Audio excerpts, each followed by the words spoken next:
Hey guys, this week on Next in Marketing, I spoke to Krishan Bhatia, President and Chief Business Officer at NBCUniversal.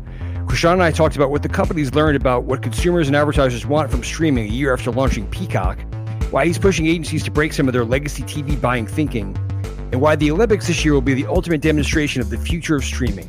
Let's get started.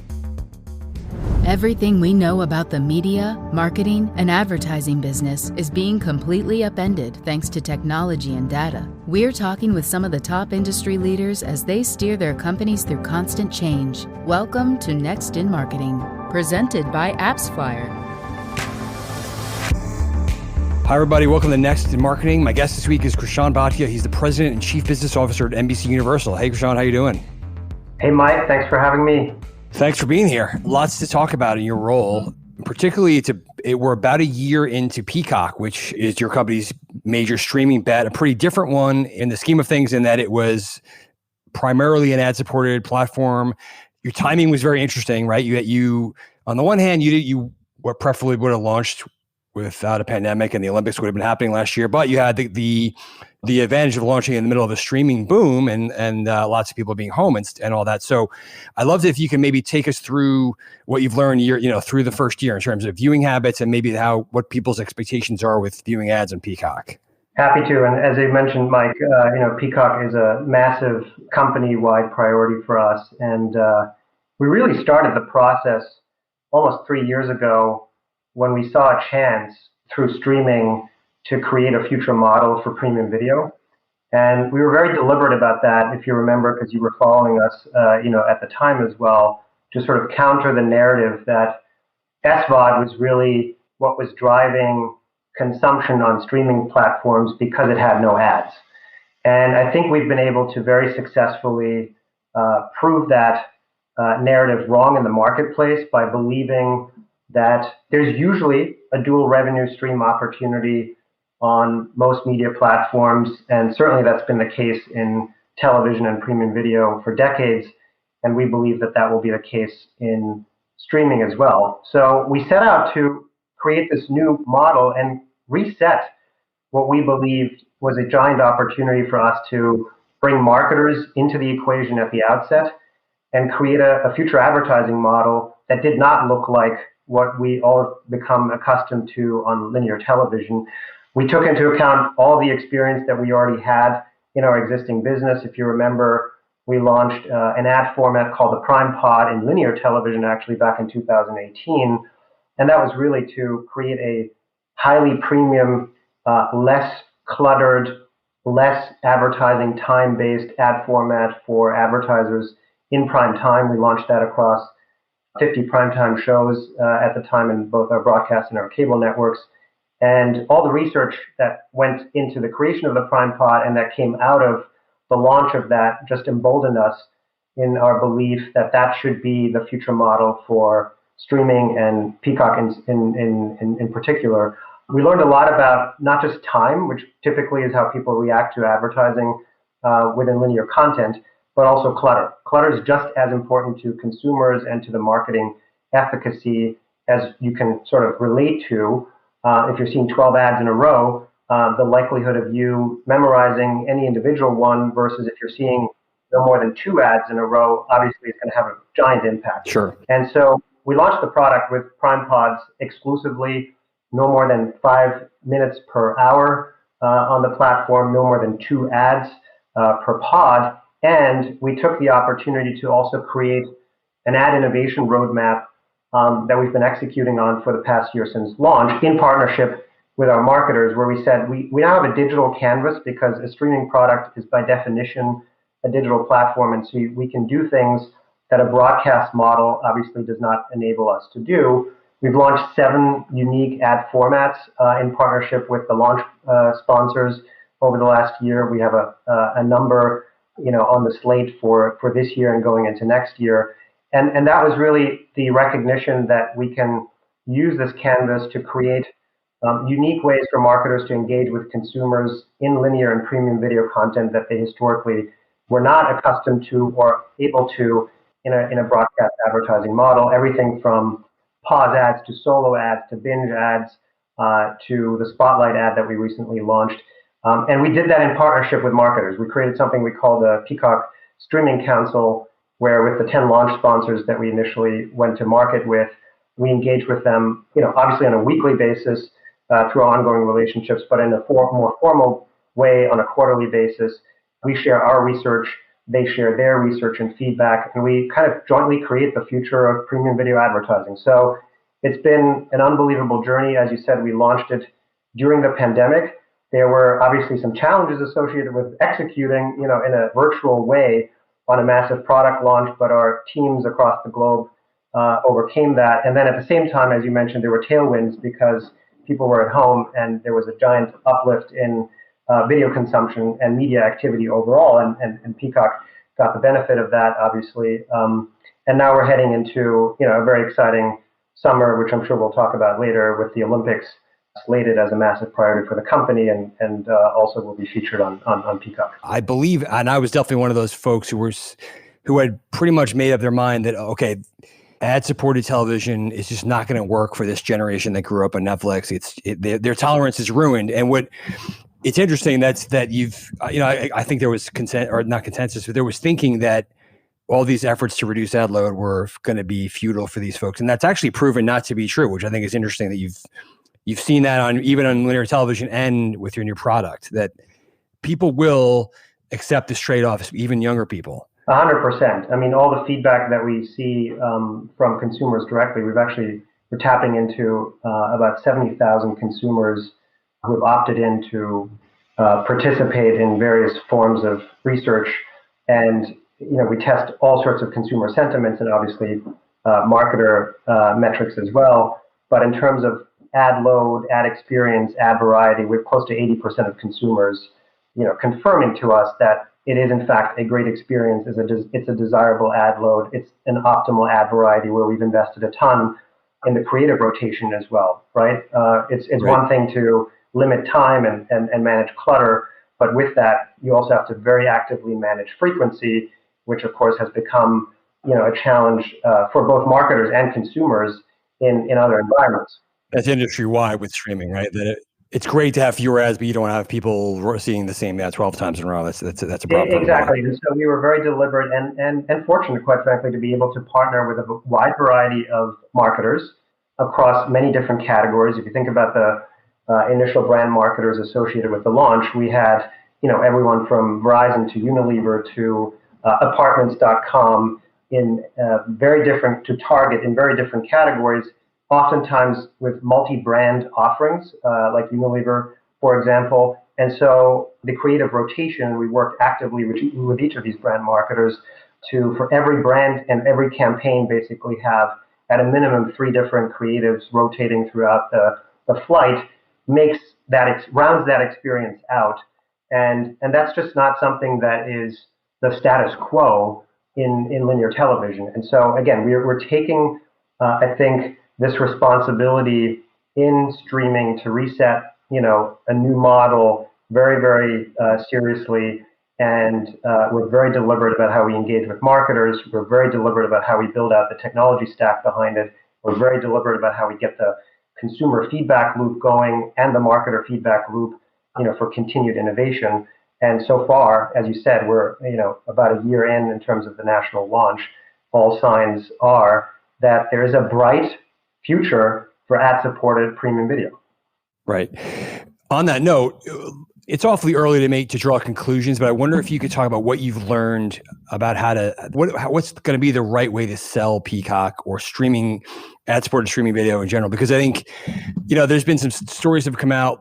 The traditional buyers and brands, they want to know what shows they're on, how big the audiences are individually, and they want to be able to compare it to the rest of their broadcast buy. But then I'm sure you've got brands who are digital first or that are accustomed to buying through DSPs, and they want to buy audiences, and they don't think about those things, and they're less concerned about that.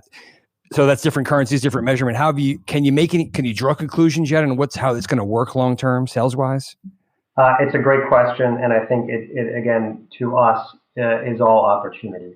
And you're exactly right. Because of the nature of streaming being a digital distribution platform, you are able to enable advertising opportunity and reaching consumers in context for many different sorts of advertisers who may want to activate in many different ways. And we're good with that. We've been leaning in, to that for years. We'll talk about that presumably a little bit more. We've been on that journey for at least 5-6 years in terms of laying the foundation for that. And now we have a fully addressable product where we can use data and targeting for those marketers who are looking to zero in on specific segments of audiences. We can create ad innovation through formats that you typically cannot distribute on linear television. We can measure in ways that go above and beyond the panel-based approach for linear television and truly give you census level as well as attribution and ROI-based measurement. You can deliver the ads in an automated fashion, call that programmatic, although that's obviously not the only aspect of programmatic buying, but there is a layer of automation to it that lends itself to that. And you can tap into new demand channels that sort of democratize the access to premium video beyond large cap marketers historically to everyone from direct-to-consumer brands, DR brands, local brands, small and medium-sized businesses, and we think that's a huge opportunity. Historically, many marketers have been crowded out of linear television because the bar is set so high, right? You're reaching a national audience, right, and you're reaching it in a broadcast fashion. Now you can actually get into a streaming product at a much lower threshold. And while we started with sponsors at the outset, which were for the most part large cap marketers, we're now opening up as we go into Q4 of this year, really to any and all marketers who are looking to participate in that journey. So that's interesting because I know that at least based on what you're reading, you guys coming out of the upfronts this year seemed pretty strong for everybody. And it seemed like streaming played a pretty prominent role from what you read. Again, it's hard to, it's a little hard to draw conclusions because last year's upfront was so late because of the pandemic. This year, it's probably maybe artificially huge or it was a bounce back year. So I don't know, but you probably wanted to take advantage of that and sell as much, let's sell as much Peacock as we can and package it up with other stuff. But you also probably want to save something for this theoretical time and later in the year when you've got 1,000 brands bidding on this space that have never been on television before or something like that. How do you guys balance that? Of course. And that's sort of the science behind an upfront marketplace, that has existed for many decades, quite frankly. And I think there was, as you mentioned, especially last year, a narrative that had started to build over the years that accelerated last year because of what economic situation we found ourselves in that sort of called the upfront dead or, an anachronism of sorts. Right. And I think this year will prove that, completely wrong. And as you said, we wrote a historical upfront this year. It was the largest and most significant upfront in our company's history. And the reason really is that you have a pent-up demand and a much broader set of marketers that are looking and vying for consumer attention and competing with each other for that consumer attention, especially on an economic rebound as we're seeing, throughout the economy and with $1 trillion of consumer savings sort of waiting on the sidelines to be spent on everything from toothpaste to cars, right? So everyone wants a piece of that. And at the same time, the environments that I think every marketer understands of a premium video engagement that is contextually relevant, that is lean forward, that television has historically offered, and now streaming will only accelerate, is, a perfect moment in time, obviously, for a marketplace to occur. You have hundreds, if not thousands, of advertisers looking to make forward bets and get their bets in, quite frankly, so they're guaranteed a spot. Mm-hmm. And you have more services than you've had in the past, I think, also vying for consumer attention. But the premium video ecosystem is still a relatively constrained one.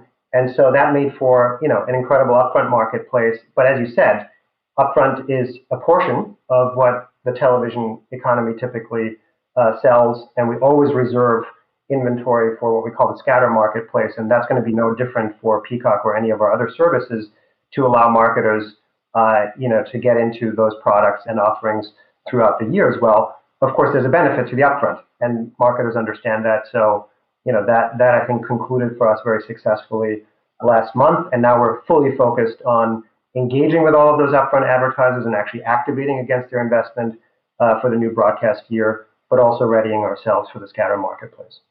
Right. All right. We've mentioned a couple of times measurement. Your company in general has been trying to push the envelope a little bit, in an industry that has relied on, for better or worse, Nielsen ratings primarily as the currency. You have come up with some of your own sort of blends of the best of digital and traditional metrics. Can you talk about that, like where you are in that path as television tries to kind of do both things, where it satisfies the traditional brand advertiser and the newer audience first opportunity, and tell us about the one platform, what that's all about? Of course. So I think, to start at the top, I think you have to frame it through the lens of how the consumer is voting with their time. And that's obviously supported by where content is being made available, which is on more and more platforms, in more and more formats, and in a more digitized way than ever before.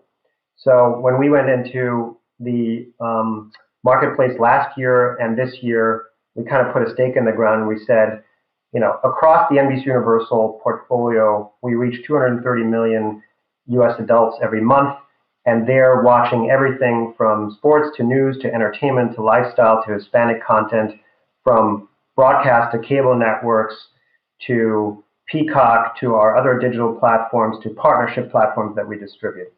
And when you add all of that together, roughly 30% of that time today is already on digitally enabled platforms and 70% is on linear. And we believe that within the next, let's say, 18 months to 2 years, we'll be in a 50-50 state in terms of how pretty dramatic, right? In terms of how the consumer is consuming our content.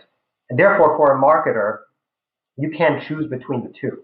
You want to reach consumers at scale. right? And whether you're watching The Tonight Show live on broadcast, whether you're watching it the next day on demand, whether you are watching clips on YouTube, if you feel that your brand will make the most impactful impression with a consumer in the context of The Tonight Show, you want to be everywhere and with all the audiences that are consuming that across all these platforms. So that's really the framing value proposition behind one platform. It's unifying all of these consumer endpoints with an emphasis on our digital future, but inclusive of our current broadcast and linear models.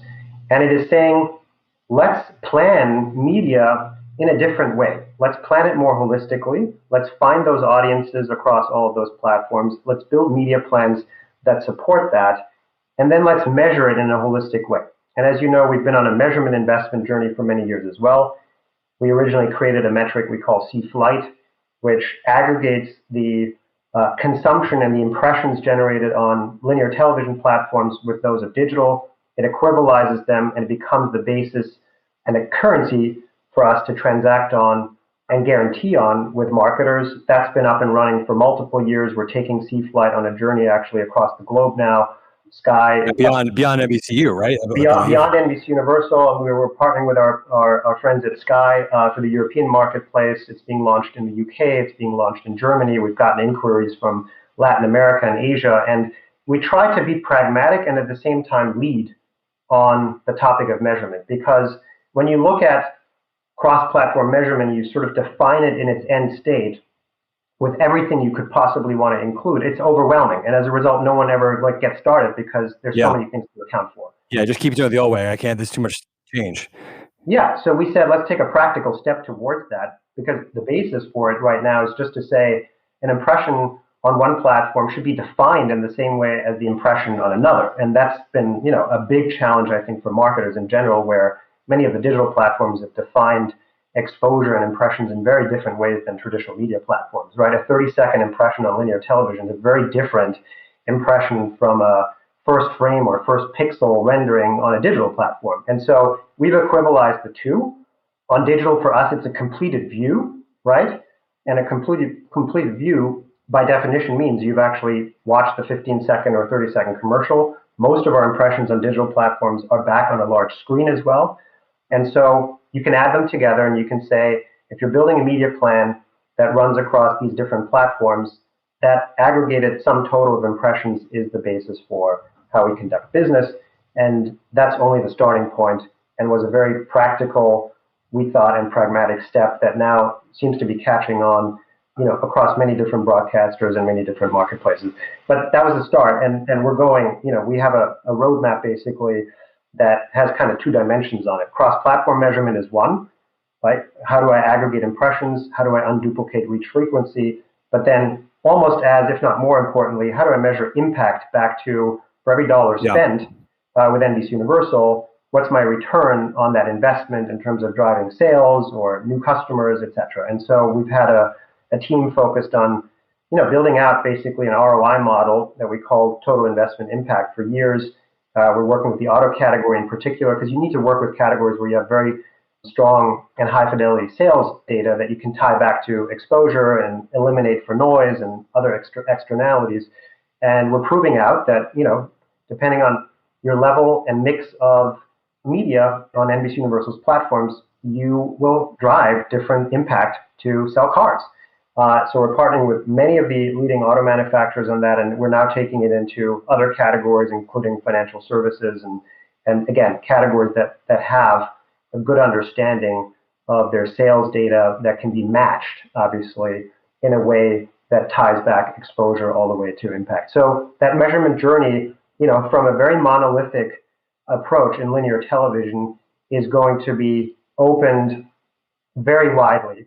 We believe that there's going to be a very broad set of measurement partners and providers that we will be partnering with to round out the picture of where the consumer is engaging, on what platforms, in what type of content, and obviously for which brands. And there will be specialization. There won't be ever a single provider or a single framework that accomplishes it all. We're also leaning into industry partnerships with OpenAP, for example, as we may talk about later, and in coordination with what the ANA is doing from the marketing side. We believe those industry partnerships to bring various constituents to the table and then take a very practical sort of approach to building out towards that future state is going to make a huge difference versus, hundreds of bilateral relationships between programmers and marketers and measurement providers. So you do have to bring the industry along, and I think that's been a long time in the making, and there seem to be initiatives underway now that are starting to consolidate some of that investment and those efforts towards more unified solutions.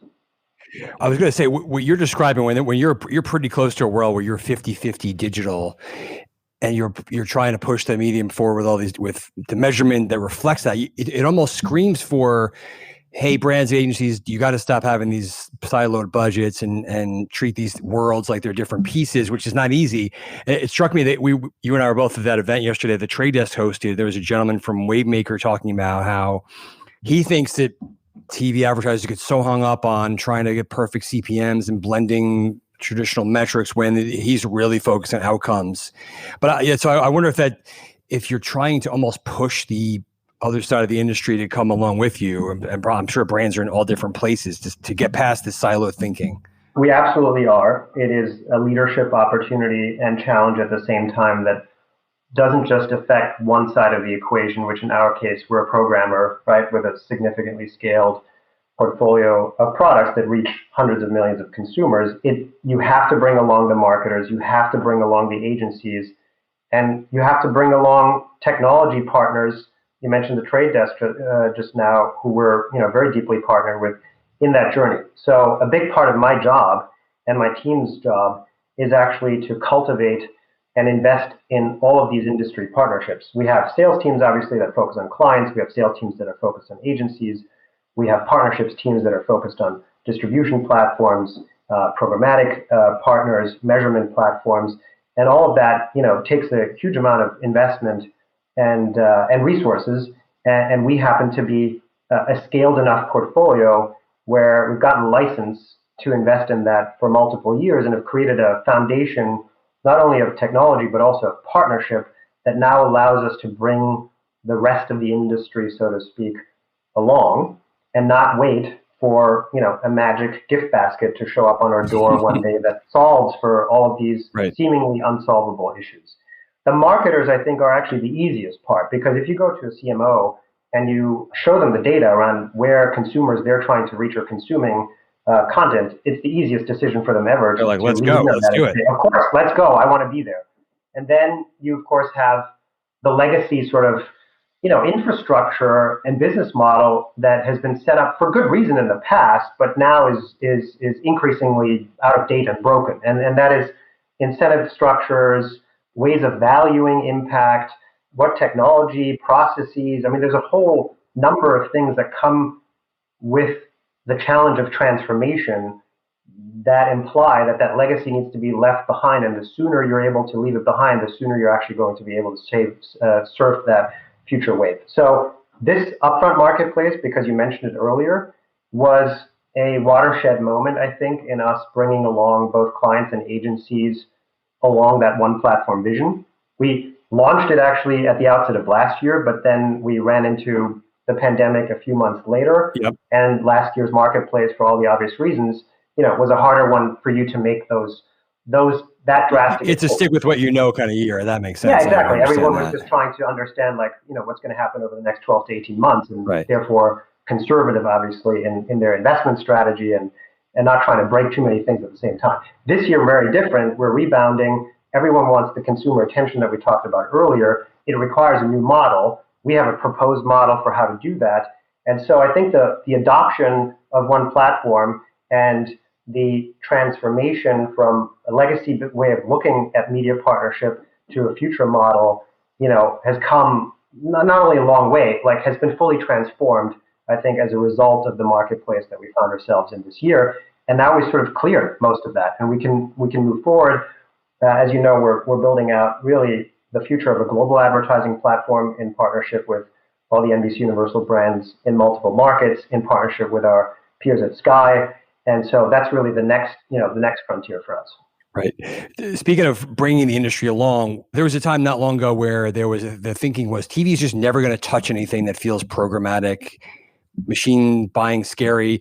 And you guys over time have launched different products. I think there was NBCUX, then ETP, where you were kind of baby stepping, in my words, the industry towards putting some video inventory into a digital product. And then you could buy some television through some software, but you weren't going full out throwing all your inventory into one exchange or something. But can you maybe walk us through where you are now in terms of can somebody buy NBCU inventory, the way we think of as programmatically, or where that's coming and going? Yeah, I think, you said a number of things there that are accurate. We've actually been on this journey for many years. In preparation for this, actually, I had to look back at some of these product launches that you referenced.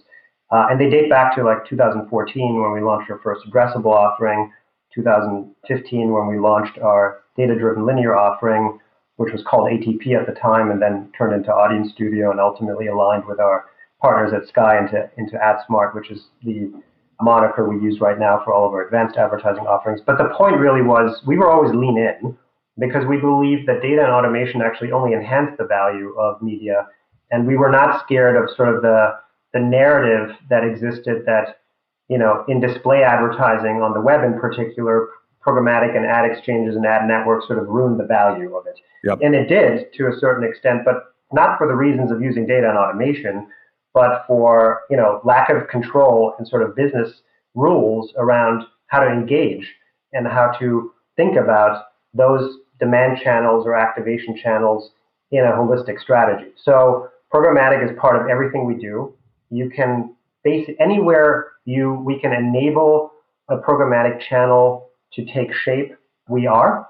There's a roadmap associated with that because increasingly requires many different third-party platforms. If you think about the intersection of NBCUniversal's content on a third-party platform, on a third-party device, all of which have technology that is interrelated, enabling things like programmatic requires a lot of different, players to come together, for example. And so we are on a journey where all of our owned and operated products are programmatically enabled. We're working on the partnership aspect of that. We announced that Peacock, after the launch period, so starting in October, will be available on programmatic as well, starting with programmatic guaranteed, then going further and opening up what we call private marketplace as well. And again, all that comes from a philosophy that if you add data and if you reduce the level of friction through automation, that's a net positive rather than a net negative. Right. And we want to be agnostic, quite frankly, as to the marketers or advertisers' activation. If they want to continue to transact in a direct insertion order manner, as one typically does, that's great. If they want to enable a programmatic guaranteed buy through a DSP of their choice, for example, the Trade Desk, that's great. If they want to activate in a PMP model and want to bid competitively against other advertisers, that's great. So all of those, and if they want to run an addressable campaign, for example, using first-party data that we're investing in and capturing from our products and services in a privacy-compliant fashion, that's great. Like, there are smarter ways of buying media, and there are more mass market ways of buying media, and depending on the brand and the marketing objectives, those are all good ways of buying, and we want to be agnostic as to how those happen. We also want to recognize the fact that as we drive growth, we're going to be serving, as you said at the outset, more and more advertising constituents that range from large global brands to small and medium-sized businesses, and they're going to need different activation channels. And that's where most of that investment is going.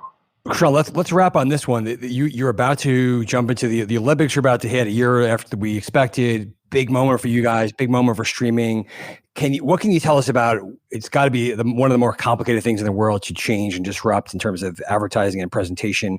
Give us a couple highlights and what we might see in terms of the streaming output for consumers, and then how you've been selling it and creative things you're doing in the advertising front. Well, hopefully everyone shares our excitement about bringing the country and the world together after 18 months of a global pandemic in this fashion, and 5 years after we had the last Summer Olympics in Rio in 2016. So we're super excited about it.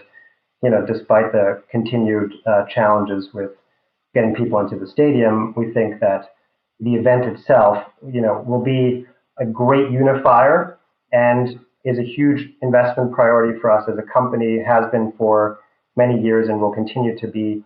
I think what you will see is more content on more platforms. It's a very similar narrative to how we were just talking about our overall portfolio strategy.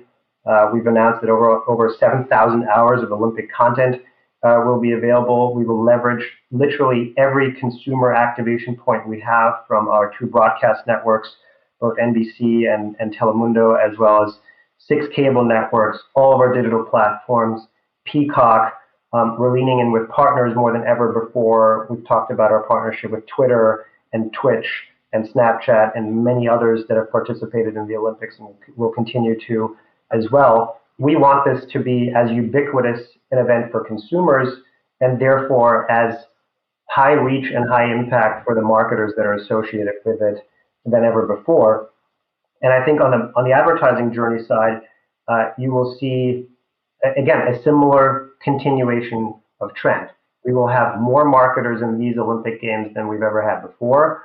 I think we've announced that 80 new advertisers vis-a-vis the 2016 Rio Olympics will be participating in this Summer Games, and we're still talking to multiple partners. There, you will see massive growth in categories that historically may have not shown up. Technology being an obvious one, social media, pharma, and many others. I think you'll see unique kind of enterprise partnerships, like we announced with Salesforce, for example, where Salesforce will actually be partnering with us, starting with the Tokyo Olympics, going all the way to LA28. They're a huge technology partner of ours, so they help power one platform for us, and they're now also going to partner with us on this Olympic journey over the next several years. So I think my point that I'd like to end on is this approach of investing in a foundation for future growth will manifest itself in all content and advertising related aspects, including an event like the Olympics that our company puts out. And that was really the premise of one platform. It's not just about one piece of the equation. It's about everything where we can bring marketers and connect them with consumers, and the Olympics are just a amazing example of that. So we're super excited. Sounds like you got a nice calm summer ahead of you. Yeah, exactly. Good luck. Exactly. I am very much looking forward to that. I think that the world does need something to join together and feel good about. So I'm excited as well. But Krishan, thank you so much for an awesome conversation. We could have talked for a couple more hours, but I really appreciate you making the time, and great talking to you. And we will, Mike. Thank you for the opportunity. A big thanks to my guest this week, Krishan Bhatia, President and Chief Business Officer at NBCUniversal, and of course, my partners at AppsFlyer. If you like this episode, please take a moment to rate and leave a review. We have lots more to bring you, so be sure to hit that subscribe button. We'll see you next time for more on what's next in marketing.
A big thanks to my guest this week, JP Evangelista, Senior Vice President of Content Programming and Marketing at Vivo, and of course, my partners at AppsFlyer. If you like this episode, please take a moment to rate and leave a review. We have lots more to bring you, so be sure to hit that subscribe button, and we'll see you next time for more on what's next in marketing.